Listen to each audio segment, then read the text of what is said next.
Welcome to Part 2 of our overview of the Training Management Tool in the OCMS Portal.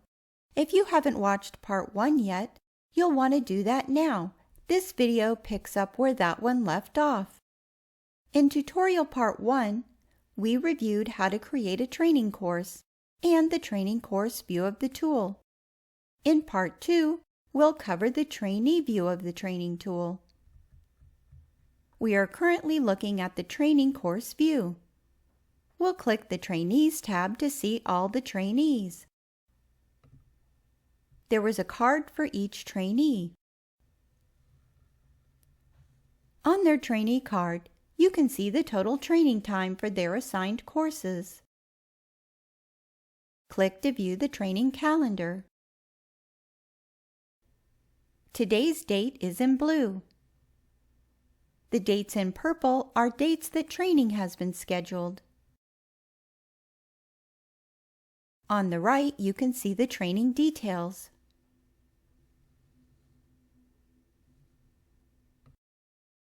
There are two sets of data metrics you can gather for each course.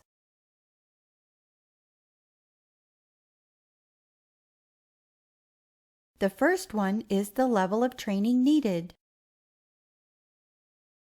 The options are high, mid, or low. There are two ways to populate this metric.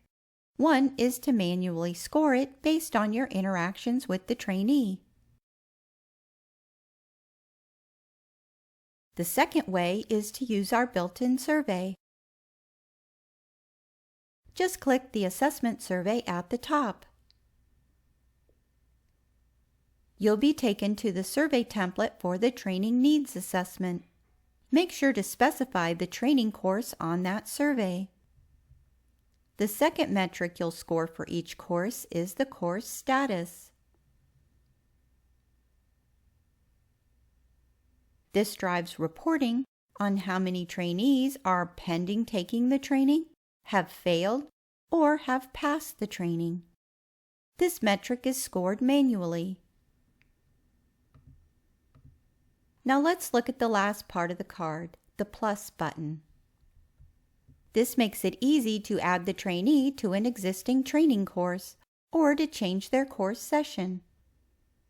The outputs of the training tool help the change management team identify their training needs for target audiences. It also allows them to easily monitor and manage training associated with the change initiative. And that brings us to the end of Part 2 of our Training Management Tool tutorial.